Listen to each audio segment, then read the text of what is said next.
we are seeing stupid salaries, great terms, excellent flexibility, and an industry-leading employment contracts. It's a very exciting time, and I think the opportunity for junior lawyers and lawyers at all levels, but particularly junior lawyers, there isn't one path anymore. There's not one path in law, and there's not one path to in-house. There are lots of paths. Welcome to the Counsel podcast. I'm your host, Mel Scott, Senior Legal Counsel at a global technology company based in Brisbane, Australia. I'm passionate about all things in-house, and am so excited to share insights, interview key people in our profession, and demystify in-house practice. Have you ever wondered what it's like to work with a legal recruiter? What is the hidden job market? And where are the best in-house jobs advertised? My guest today brings light to all of these questions and more. Lauren Dare is the Executive Director and National Leader of Dare Recruitment.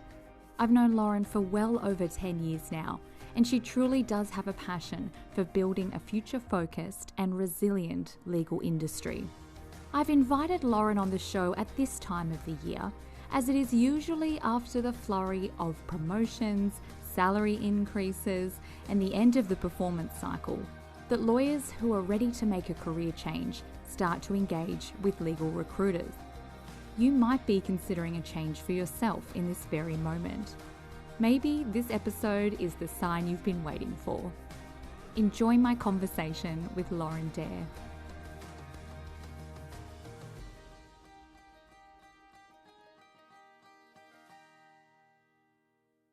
Lauren, thank you so much for joining me today. Oh, thanks very much, Mel, for having me. Very excited to be here. It is a true joy and a pleasure to have you on the podcast for a number of reasons. The first is that we've known each other for some time. We met at uni. We also started law firm life together many moons ago, and we were in the trenches really from the start. So our friendship has been forged in the fire in some respects, and I love that. 10 plus years later, I have a podcast talking about legal stuff and you can come and speak on it. And that's just my pleasure. And also, you're actually our first non-practicing lawyer guest, if that makes sense, because of course you are a specialist in what you do, but it is not as a practitioner at this point in your career. And I thought that was kind of cool when I was reflecting. But I have asked you to speak today because we're going to deep dive on all things recruitment, career planning, transitioning from private practice to in-house, all of the big things that I know people would just love to ask you. I'm going to ask the questions. So that's why you're here, my love. But before we get there, I have to ask you my first question. If you did have a limitless credit card, you didn't have to repay it, but you could only spend it at one shop, what shop would that be and why? That's really interesting because I think in the years gone past, I might have had a very different answer, and it might have been somewhere on the Champs-Elysees or something very swanky wanky. But I think at the moment I am so deep in sort of automation and tech in the legal recruitment space and the legal industry that I just want to go online and buy all the automation and test everything out. And that's a total geek answer, I realized. Yeah, things have evolved, I think, perhaps over the years. I love that. Oh my gosh, we're such adults now. I'm with you on that. I got lamer over the years, I think. Perhaps I would have talked about Dan Murphy's in a bottle shop once upon a time when we were at uni. But yeah, like I said, things change. Speaking of uni, that's where we met, as I said. And we started life in big law together as well. I do have the benefit of knowing you and knowing the answer to this question, but for the audience, I'd love you to just tell us a little bit about you and your legal career journey. Well, I guess everybody has quite unique journeys in the law, but perhaps mine's a little more unconventional because I've wound up outside of the law as a service provider to the law rather than a legal practitioner. So I started, as you said, with Cause Chambers Westgarth out of the Brisbane office as a graduate. I did my rotations through there and settled ultimately as a commercial litigator. Really love the disputes side of the law, And through family connections and other things and general interest, I realised though that sort of commercial litigation wasn't perhaps the trajectory for an in-house lawyer either, and I'd sort of heard word on the street is that if you need to do that, you need to get some early experience in the transactional space. So I did some of my rotations in energy and resources and planning and environment, and tried to have sort of a breadth of understanding across some of those transactional spaces, and ultimately then moved in-house into the resource sector. So worked for a very colourful and prominent figure in our community, certainly in Australia, and that was for Clive Palmer. That was truly a career highlight and a total honour to be part of the legal in-house team there. It was everything you would expect if you know anything about his litigious approach to legal management, and it was a dream. It really was, in terms of the types of matters I got to work on and so on. But it was the deep end. We did international commercial arbitration, appearing before High Court justices on my own, while the other side was a global international law firm, and no time to prepare and just show up and do it. So I mean, it was ultimately the deepest end of all, but it was fantastic. I then realised it probably wasn't compatible, that particular environment, for a family life, and that was something that was important to me. And I'd started to learn around sort of where I might want to go in my career, because my husband actually, who was also a top tier practitioner, left the law and went into legal recruitment. He then my mind was open to all the different types of opportunities that lawyers had before them, and I ultimately then joined Anthony, and we started our own legal recruitment agency in 2015, realising that perhaps my calling was really going to be helping lawyers find their calling, and then had some babies and had a little time out, and that business now has been going for almost 7 years now. So yeah, Dare Recruitment is 7 years old,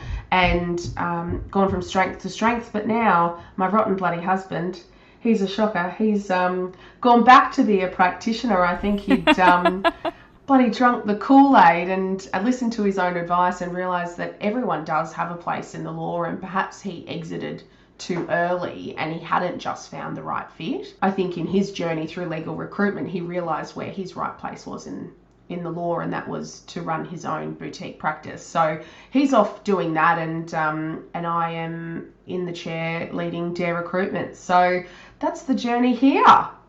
That's a lot in that. You've just taken me on a trip down memory lane, and I've got so many wonderful memories of knowing you and being a part of your life throughout those stages. And I have I don't know if it's a fond memory, but I have a really stark memory of you telling me within like your first few weeks working for Clive Palmer that you were in WA.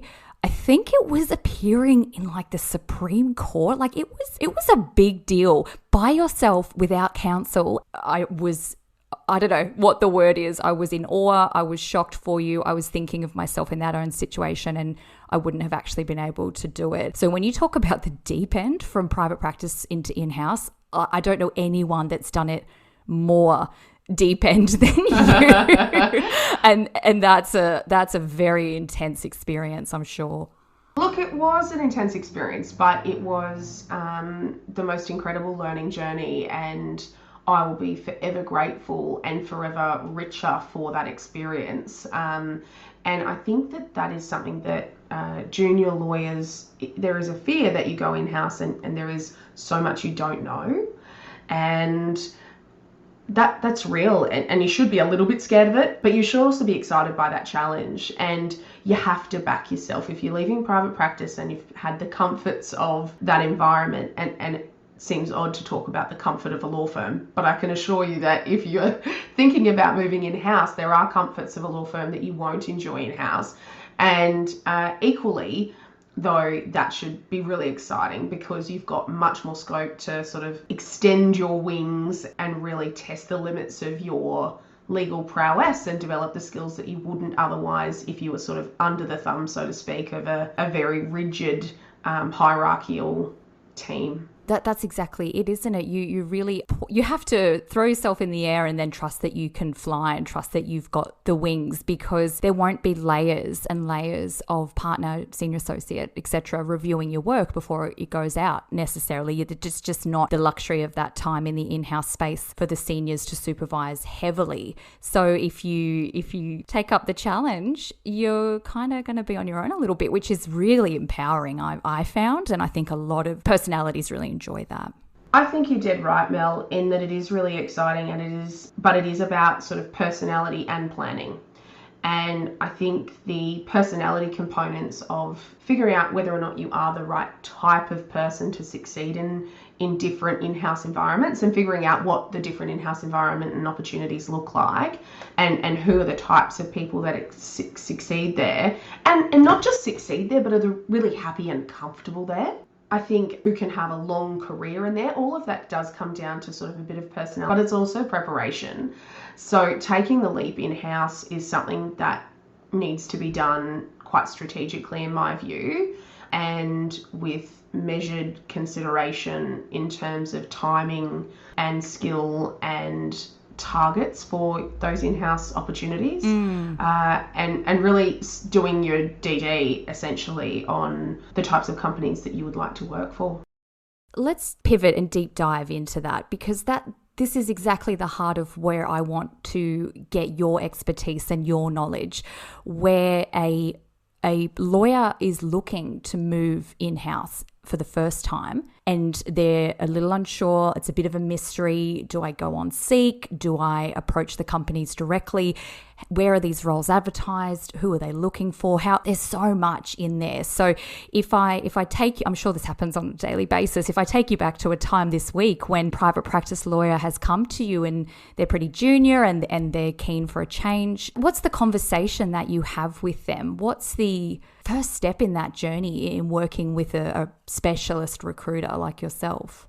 Well, I think the first thing that always happens when we speak with a junior candidate who's considering a path in-house is really congratulating them on seeing the opportunity that is to put a strategy together by speaking with a legal recruiter. I think often people get a bit click happy and hit apply now, often to jobs that don't even advertise what the company is. And so they sit on Seek and they just sort of spam, have a spam bot mentality and just spam the universe with their CV. So the first thing I'd say about that is there's a phrase in recruitment, if you've seen somebody's CV more than once and you know that you know everyone, it's a small community, the legal community really, if and your CV can get a stink to it, is the expression. So we don't want that. You do not want to have a stinky CV, people. No. So you need to protect your CV. You need to protect also your privacy and confidentiality in terms of approaching the marketplace. And you are ultimately the commodity, you are the product, and you need to protect it. I would first say, great job not being a spam bot and sending your CV everywhere. Let's be a little more strategic than that. And the second thing is, it's really important to get sort of a market overview. So understanding where the market sits now in terms of your local area, as well as nationally and internationally, and having a really good understanding of that, of the marketplace generally, much as if, this is a DD process. So having the conversation around and getting some insight around the market locally, nationally and internationally, then discussing with your recruiter in detail about what you want your life to look like. Not just your career. Bigger, yeah, big picture. Not just your career, big picture. It's like we've got to peel back the layers and go, okay, so what do you want your life to look like? Because if it's living locally and sending your kids to a local school, etc., that will discount some opportunities that perhaps have travel as a component, etc. Although I suspect many of the roles are now looking a little different. Yeah. But I think there are things that you need to figure out. What do you want your life to look like? And if you've got some inflexible parameters around that, that's really important to know. And then to figure out, what do you want your life to look like? from a day-to-day perspective. Who are you as a person? What is your unique value proposition? And developing that with a legal recruiter. So understanding why you over someone else. And we always talked about that as, your personal competitive advantage, but it's really, why are you the valuable asset? Why do I invest in you over someone else? And you need to be really clear about what that is for yourself. And some of that is personality driven. Some of that is skills driven, and some of that is sort of potential driven. And so we look at those types of things and put them all into the boiling pot, and we spit out this kind of result. And ultimately, that the understanding where you fit into the landscape is really the first part of it. And can you help people with that if they're coming to you with just no idea? Like, Lauren, I'm just so lost. I don't know what I want to do. I thought I wanted this type of law firm life. I got it. I don't love it. I've tried a different practice area. I've tried a different partner. I've tried a different city. Probably 30% of the people who walk through our doors have that story. So they don't know what's next. They just know they're not happy or fulfilled where they are, and they know that the path that they're on is not the path that they want to stay on. So it's something that you workshop and you brainstorm and you strategize and you get to the bottom of with your recruiter. You want to build a partnership with any recruiter that is very much focused on the long game. What is your career as a whole? What does it look like as a whole? And work with somebody across your career. It's not just this transactional, swing me a CV, I forward it on, and hopefully something sticks. If that is the type of experience you're having with a recruiter, move on, find someone else, because they must be advisors, they must be consultants, and they must be your, career partner. Anything short of that, and I think keep looking. And so yes, going back to your question, Mel, a third of people are probably confused about next steps, and we work through that. And for the balance, they probably have some idea around maybe the ultimate goal, but not really quite sure of what the next steps are or what they have to do to get to the end goal. Is it further education? Is it changing practice areas? Is it changing firms? Or is it doing volunteering, etc.? And so we put those steps in place, and that's part of, again, any good legal recruiter's, service offering. That must be very rewarding for you to work with people in such a personal way, because us lawyers take our careers very seriously. And our identity is wrapped up in them sometimes. And you get to help people untangle the stories they've told themselves or they've been told about what a successful legal career might look like, and actually have the courage, and it is courageous, to open your mind and be curious and come at it from a place of what you said earlier. You said the word happy. Like, what's going to make you happy? Like, is that not the most satisfying part of your job? Oh, it's absolutely the most satisfying part of your job, of our job, and it should be of any legal recruiter's job. But it's really interesting because we have kind of been on a bit of a deep dive as a company, reevaluating, our vision, mission, values, all of those types of things. And ultimately what we landed on is our vision or our ambition is for every lawyer to love practicing the law. Oh, wow. I love that. Yeah. Talk about a lofty goal. It sounds you got to shoot for the moon, girl. Look, to love something is something special, right? But to love practicing the law, I think that there's been, people talk about practicing the law as, it's almost just a triumph to succeed or to just have a job in the law and to survive another day, to meet your billable targets. But they don't deeply love it. They love perhaps the social status of it or, other aspects of it, but they don't actually love the doing. And that's usually because they're not in the right place. And what we believe at Dare is that there is a right place for every lawyer.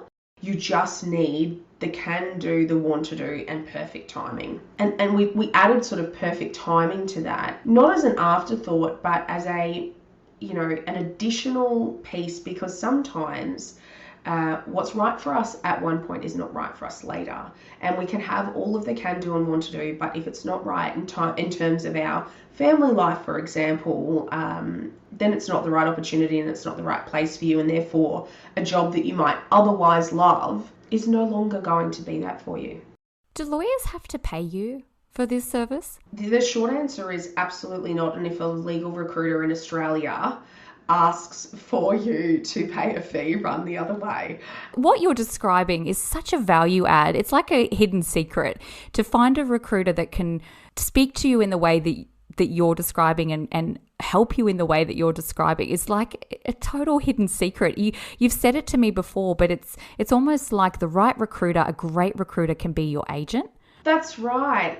That's epic. I don't think people know that. Yeah, it's really funny because, like I said, we've been kind of thinking about lots of things in our business as well. And something we have always said to candidates and lawyers is that agents aren't just for actors and athletes. Agents are for lawyers too. Really, the role of an agent has been someone to be that driving force. And you only have to look at sort of the history of the word agent, and it really does talk about leading and driving and a vehicle towards something. And that is the old origins of agency. But in modern terms, Merriam-Webster, as part of the definition, talks about a means or instrument by which a guiding intelligence achieves a result.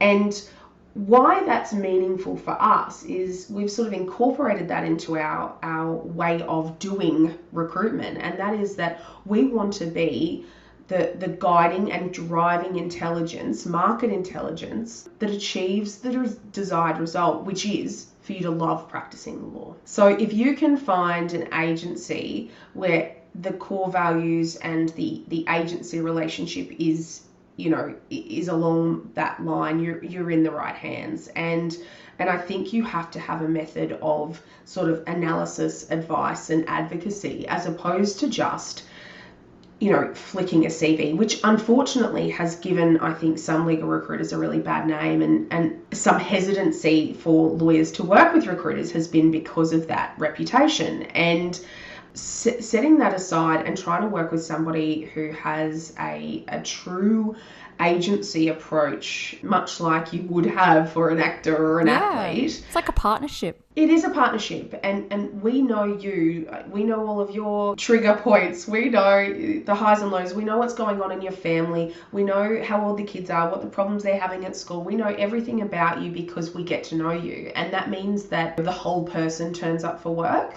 And if the whole person turns up for work and we know the whole person, that match is going to be on point. If it's that we only know the professional version, or the interview, even worse, the interview version of yourself, we're never going to quite hit that on the nail on the head. I get it. I love it. And I think that you are shifting the paradigm here.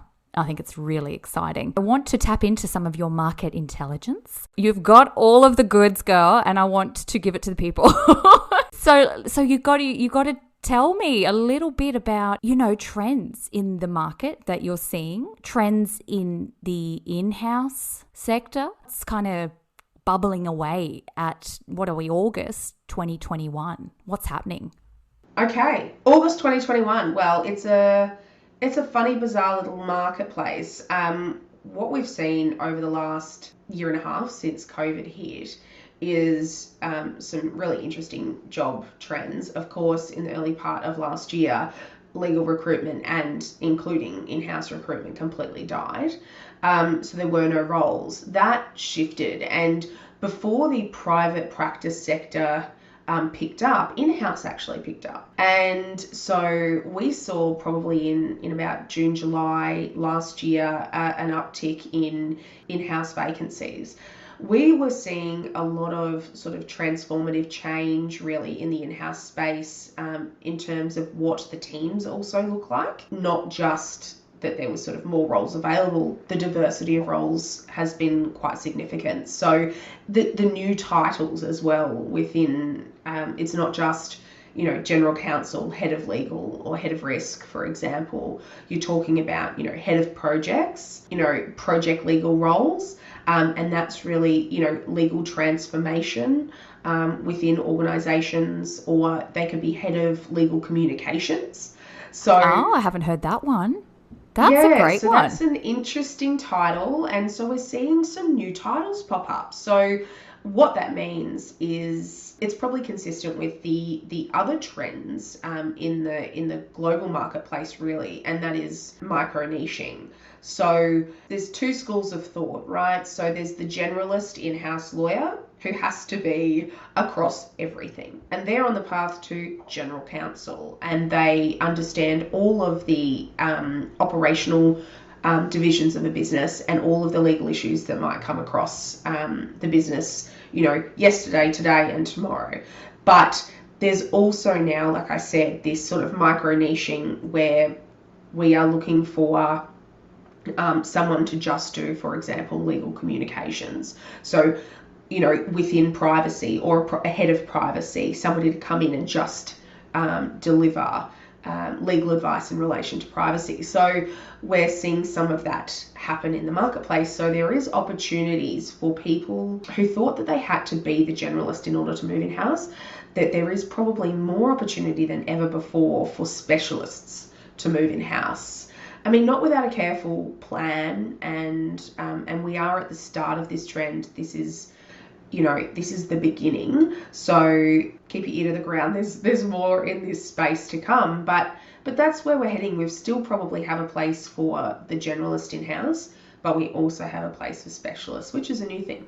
I think a lot of private practice lawyers, and particularly senior, will really enjoy hearing that news because I think there has been a sense of, well, I've niched myself in. I've become a purely workplace health and safety, employment, labour, whatever it might be, lawyer, or commercial litigation. I've been doing it for 8-9 years, senior associate level, and how could I go and prove myself as a generalist for an in-house role? And of course you can. I know plenty of people that have, but what I'm getting a sense of from you is that, well, there might be another path, and it might be that you take those skills, that subject matter expertise, and then you find the company that's looking for that at that time. And you did say that timing can be everything. And then that's how you might be able to make that shift in. So I think that that's really good news. And anecdotally, I would 100% agree. I have seen so many employment law specialist roles for really cool in-house companies or departments in companies, more than I would have ever thought. And before that, it was a real trend in privacy and data protection expertise. So there's a couple of pockets which are really emerging, which I think is good news for people that maybe do love to specialise as well. So that's right. I think you're dead on there, and I think obviously the employment law space is a great example and a result of all of the changing landscape of employment and what it looks like for companies, for firms, etc. And because of the rapid change, it tends to attract the need for specialists because they need technical on-time advice, and they can't afford to get it wrong or have any delays with outsourced legal advice. So they want to have their questions answered every day in a board meeting when a new issue is raised about work from home, when a new issue is raised around what the landscape will look like and what are the implications for the business. And so they need that resource on hand because they're questions that are being fielded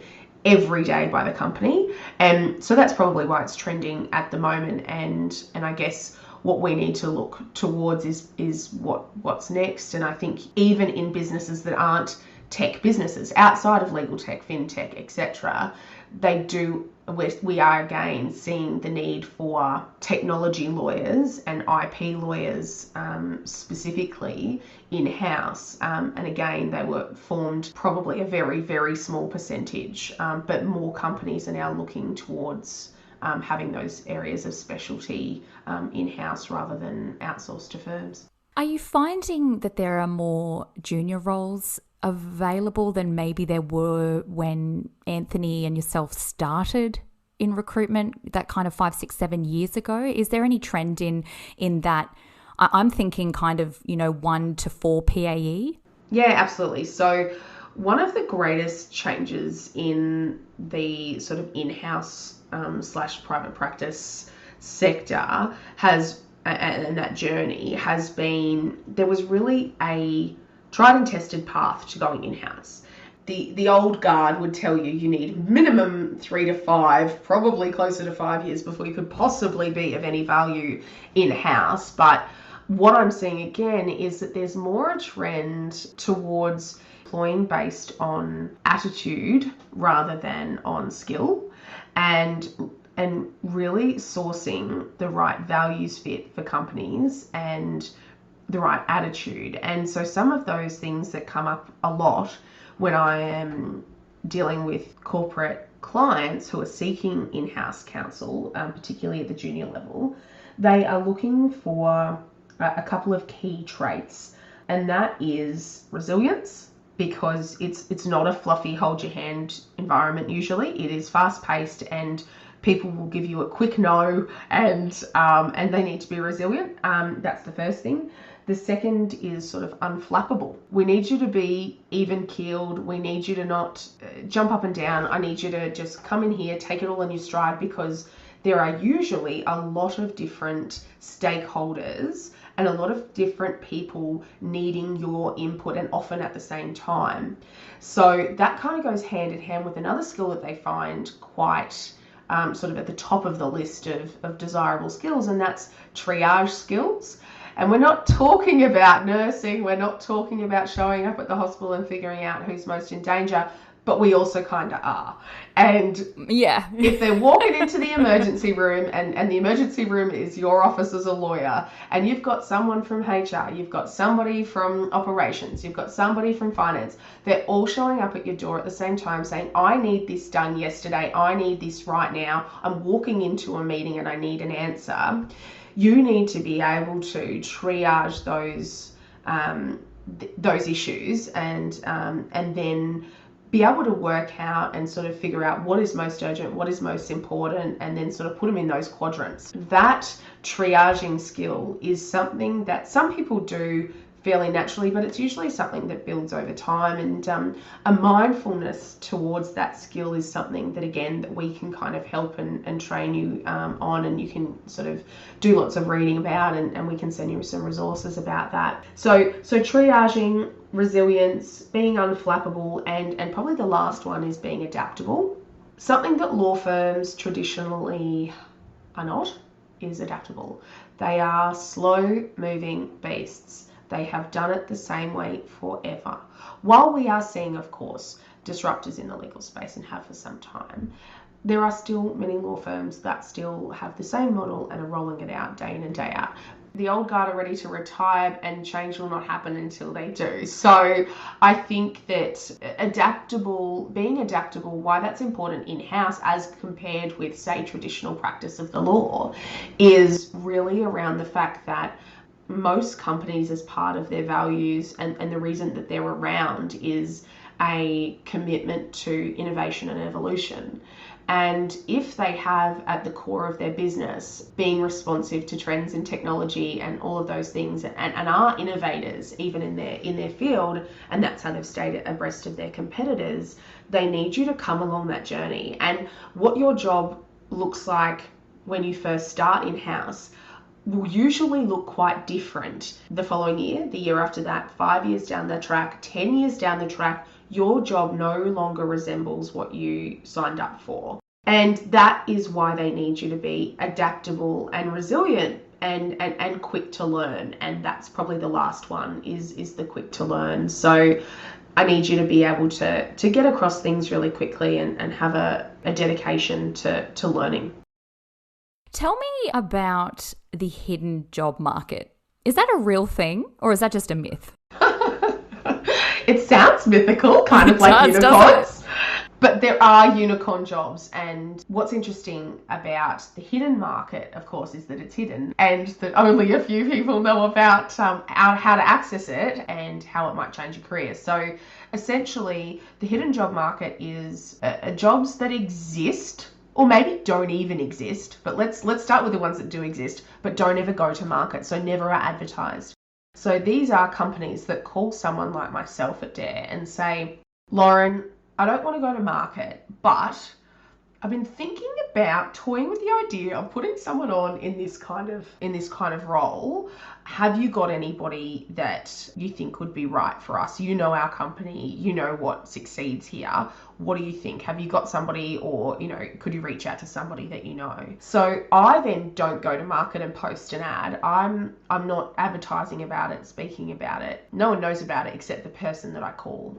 I pick up the phone and I call that person and said, hey, I've got this Origin Energy call me today, BHP call me today, and they want to know, they're considering putting somebody on here. Would you have an interest? I think you'd be interesting for all of these reasons. I think it could be aligned with the strategy we put together around next steps for you, and it's the opportunity perhaps that we've been waiting for. So that's kind of the hidden market. There's also the other aspect of the hidden market is that the job doesn't really exist. It is something that I create for a candidate. So a candidate comes to me, I think, gee, this is a really interesting candidate, but there's no real jobs in the market at the moment, and nobody's called me saying, hey, this is the type of job, and then I think, oh, this person fits that job. No, what I do is I take them to market. So I call all of my contacts and say, hey, I'm working with this, or we put together, I guess, a strategy of targets. I then call those targets and say, look, I'm working with this candidate. I know you haven't got any immediate needs potentially, but I think that they will be a fit for your team, and I encourage you to make an opportunistic hire. So it's creating an opportunity from nothing. And that is probably 40% of what I do. Oh my gosh, no way. So the hidden job market. The double unicorn. So yes. This is such gold, Lauren. I did not realize the hidden was a thing and such a big part of your day to day. And you're almost like a matchmaker. You're like, hey, you're really great, and I think you'd be really great with these people. So great that they don't even know that they need you yet. That's exactly right. You don't even know that you two should be getting married. You don't even know it yet, but I'm going to put you on a blind date, and I'm going to be the awkward third wheel there. And we've actually started over the last 9 months attending the interviews with candidates. So we go as their agent, much like an actor and athlete would have an agent. We go with them. We are your support person. We are your advocate. We are there to be next to those candidates, but equally we are with the client, and the client needs support too. So we actually act as that go-between between the client and candidate, and ease the tension, add comic relief, whatever we're needed for in the moment. Yeah, so that's part of the service as well, I guess. Yeah, it's a different way of approaching the market, and probably because we are so connected and that's our whole job, we know that as soon as we come across a candidate, I'm like, hang on a second, I know who you need to work for, and it's like a person I have in mind. It may not be a company, it might be a very specific person. I was like, hang on a second, I know a person who you should work for. You guys are a match, and they are going to take you on this journey. They used to be an X, but now they're a Y. Would you be interested in Y? And then we kind of go on that journey. So that's probably why 40% of our recruitment is done that way. So you get to see a lot of interviews. You get to sit in and conduct. What do you see that really helps a candidate stand out when they're interviewing? I think that probably for the junior candidates, you need to do your research on the company. I mean, that's something that we would provide to you. We would literally deliver you a document to prepare you for research. You need to know your interviewers, and please, dear Lord, do not be late for the interview, but I hope that goes without saying. But you need to know your interviewers, do your research, jump on LinkedIn, figure out if you've got any connections in common, work that backwards, figure out if, you were both in London at the same time, whatever. Figure out a way to connect with your interviewers, and there usually is a way. Like I said before, the legal fraternity is a small one, actually, and you're probably connected. You've probably got some common ground. Find it ahead of your interview is my first tip, because it helps to build rapport, which is the first and most critical thing you can do in an interview.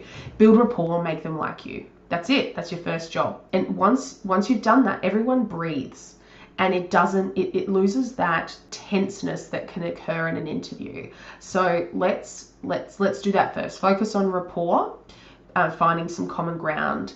Then I want you to really know the company. Know the company and know the questions you want answered about the company.